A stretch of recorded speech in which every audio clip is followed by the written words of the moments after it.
मैं हूं शंकर आनंद। आज आपको मैं बताने वाला हूं कि जिस तरह से पीएफआई नाम की संस्था पर काफ़ी गंभीर आरोप लग रहे हैं और जिस तरह से इस मामले पर सर्च ऑपरेशन को अंजाम दिया जा रहा है, कई लोगों की गिरफ्तारी हो रही है, तो इसकी वजह क्या है। दरअसल पिछले कुछ समय के दौरान में जिस तरह से केंद्रीय जांच एजेंसी ईडी की बात करें या एनआईए की बात करें, तो इन दोनों एजेंसियों के द्वारा कई महत्वपूर्ण सबूतों को इकट्ठा किया गया था, कई महत्वपूर्ण आंकड़ों को इकट्ठा किया गया था और इस मामले में केंद्रीय खुफिया एजेंसी आईबी की भी भूमिका बेहद महत्वपूर्ण है। लिहाजा इन तीनों जांच एजेंसियों की जो महत्वपूर्ण भूमिका सामने आई है और उसके बाद कई महत्वपूर्ण इनपुट्स को और दस्तावेजों को इकट्ठा करने के बाद इस मामले की जानकारी केंद्रीय गृह मंत्रालय को दी गई और केंद्रीय गृह मंत्रालय के द्वारा इस पूरे मामले को मॉनिटर करते हुए एक सर्च ऑपरेशन करने का निर्देश जारी किया गया। लिहाजा इसी मामले की गंभीरता को देखते हुए गुरुवार को जिस तरह से तकरीबन 150 से ज़्यादा लोकेशन पर सर्च ऑपरेशन को अंजाम दिया गया, इसके साथ ही तकरीबन 106 से ज़्यादा लोगों को गिरफ्तार किया गया। इन जो लोग हैं जिसकी गिरफ्तारी हुई है, उस पर जो आरोप है कि जिस तरह से पीएफआई संस्था के साथ में जुड़ करके जिस तरह से बाकायदा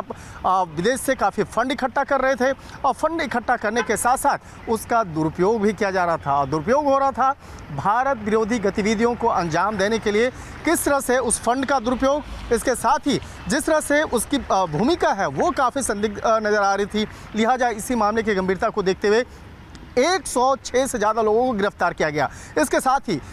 शुक्रवार के दिन भी इस मामले पर कई लोकेशन पर सर्च ऑपरेशन को अंजाम दिया गया और अगर बात करें आज शुक्रवार की तो शुक्रवार को ईडी के द्वारा गिरफ्तार किए गए 4 प्रमुख आरोपियों को कोर्ट में पेश किया गया, जिसमें कि 3 आरोपी, जिसमें कि परवेज अहमद की बात करें, वो दिल्ली पीएफआई का प्रेसिडेंट है, उसे भी गिरफ्तार किया गया था। जिसे शाहीन बाग इलाके से गिरफ्तार किया गया था, उसे कोर्ट में पेश किया गया और पटियाला कोर्ट में पेश करने के बाद 7 दिनों की रिमांड ली गई। उसके साथ साथ 2 और भी अन्य आरोपी थे जो पीएफआई में काफ़ी वरिष्ठ पद पे कार्यरत हैं, उसे भी कोर्ट में पेश किया गया और एक आरोपी जिसे लखनऊ स्थित कोर्ट में पेश किया गया, जिसे केरल से गिरफ्तार करके लाया गया था। तो एक तरह से कहा जा सकता है कि अब इस मामले में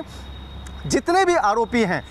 उन तमाम आरोपियों के खिलाफ ज़्यादा से ज़्यादा सबूत को इकट्ठा करना ये जांच एजेंसी का काम है और जांच एजेंसी के लिए बहुत बड़ा चैलेंज भी है। लिहाजा पूरा कहा जा सकता है कि इस मामले में जांच एजेंसी काफ़ी सतर्कता से और एकजुटता से इस मामले की तफ्तीश में जुटी है और कहा जा सकता है कि आने वाले वक्त में इस मामले पर जाँच एजेंसियों के द्वारा और भी कई बड़े खुलासे किए जा सकते हैं।